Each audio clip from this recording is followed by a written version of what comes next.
Welcome back to another technical deep dive here in the debug zone. Today we're tackling a big question and breaking it down with insights from other users. Hopefully this clears up some misconceptions and helps you get the answer you need. So buckle up, stay a little curious, and let's jump right in.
And that's a wrap.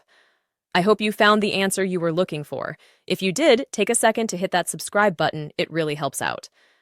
And let me know in the comments which solution worked best for you. See you next time in the debug zone.